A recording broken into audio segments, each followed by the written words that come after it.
Selamat petang dan salam sejahtera. Anda sedang menonton Sekilas Fakta 14 Julai bersama saya, Daniel Anthony.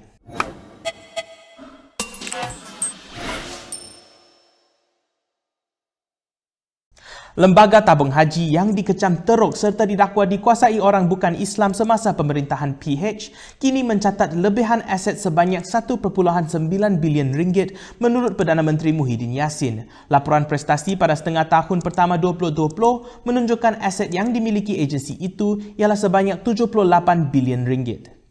Muhyiddin berkata demikian sebagai menjawab soalan Ahli Parlimen Parit Bunta, Dr. Mujahid Yusof yang meminta Perdana Menteri menyatakan kedudukan aset terkini tabung haji.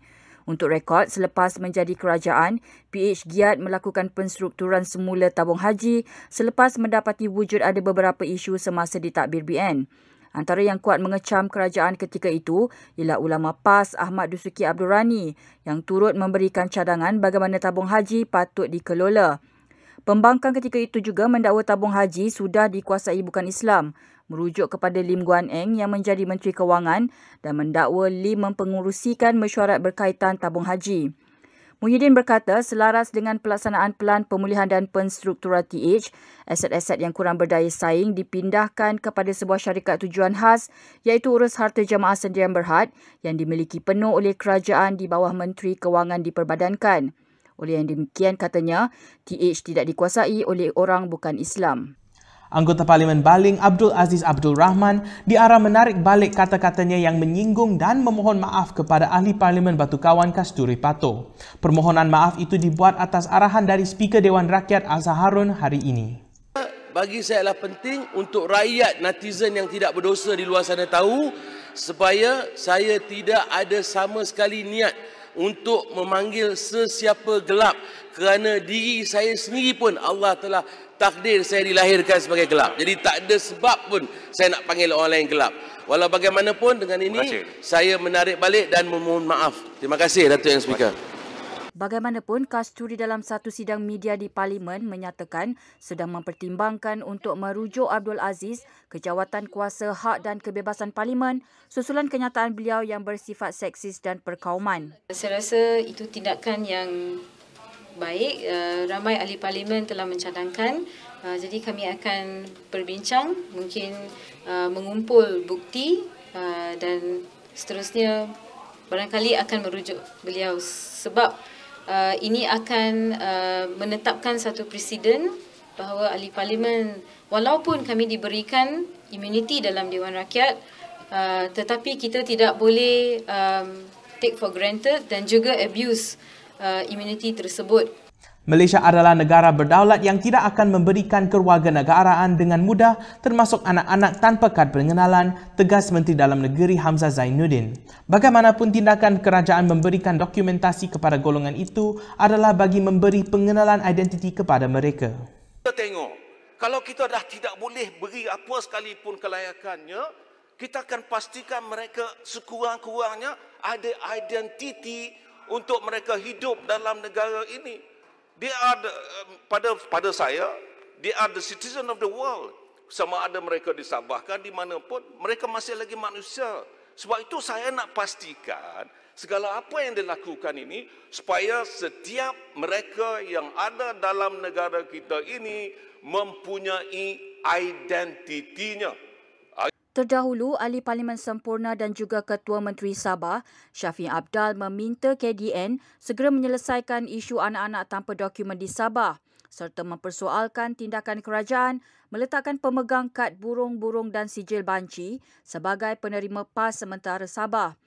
Pemegang kedua-dua dokumen tersebut merupakan warga asing dari Filipina yang masuk ke Sabah secara haram tetapi diberikan dokumen tersebut oleh Kerajaan Negeri Sabah sebelum ini. Sementara itu, Syafiq Abdal yang juga Presiden Warisan berkata bekas Perdana Menteri Dr. Mahathir Mohamad memainkan peranan penting bagi Pakatan Harapan merebut kembali Putrajaya. Dalam satu wawancara bersama media hari ini, Syafiq menjelaskan ini alasan kenapa beliau menyokong Mahathir dicalonkan sebagai Perdana Menteri PH+. And how can you garner the support? You know, when you don't have that sort of person who can, not to say unwind the support of UMNO and Bersatu, but we have gone through history in our life in Malaysia. when Semangat 66 tried to topple UMNO and Mahathir, more than half of the cabinet resigned at that time. Tunku Razali, Tun Musa Hitam, Dola Badawi, Rais Yatin, you name it. You know, these are big players in Malaysian politics then. And they were unable to topple Mahathir then. And second round was Anwar.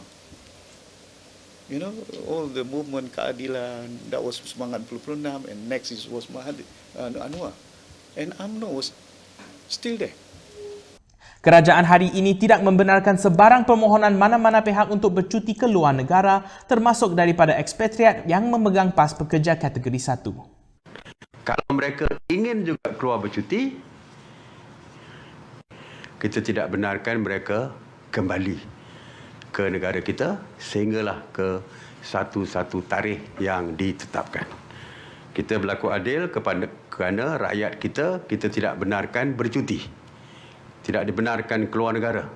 Rakyat kita dibenarkan keluar negara hanya untuk meneruskan pelajaran. Misalnya yang nak menyambung pelajaran di luar negara. Dalam pada itu, Ismail menggesa 255 individu yang dikenakan kuarantin di rumah untuk tampil membuat ujian saringan kedua COVID-19.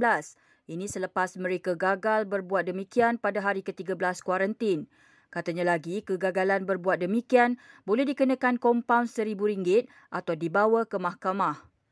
Tiada jangkitan COVID-19 tempatan yang dilaporkan hari ini selepas kemunculan selama 4 hari berturut-turut. Ketua Pengarah Kesihatan Dr. Nur Hisham Abdullah hari ini mengumumkan terdapat 4 kes baru, kesemuanya melibatkan kes import. Ingin dimaklumkan, kesemua 4 kes baru yang dilaporkan pada hari ini adalah kes import yang telah mendapat jangkitan di luar negara yang melibatkan 3 orang warga negara Malaysia dan 1 bukan warga negara. Sehingga kini terdapat 6 kes positif COVID-19 yang sedang dirawat di unit rawatan rapi dan 2 kes memerlukan bantuan pernafasan. Tidak ada kematian baru yang dilaporkan menjadikan jumlah kematian kekal pada 122 kes. Sementara itu, Dr. Nur Hisham turut mengumumkan satu lagi kluster diisytiharkan tamat pada hari ini, iaitu kluster Tapak Pembinaan Kuala Lumpur 2. Kluster ini melaporkan 73 kes positif dan tidak mencatatkan sebarang kes kematian. Baiklah, sekian daripada saya, Daniel Anthony, untuk sekilas fakta petang ini. Untuk lebih banyak berita, anda boleh melayari kinitv.com. Anda juga boleh mengikuti kami di Instagram, Twitter, YouTube dan Facebook. Salam hormat dan jumpa lagi.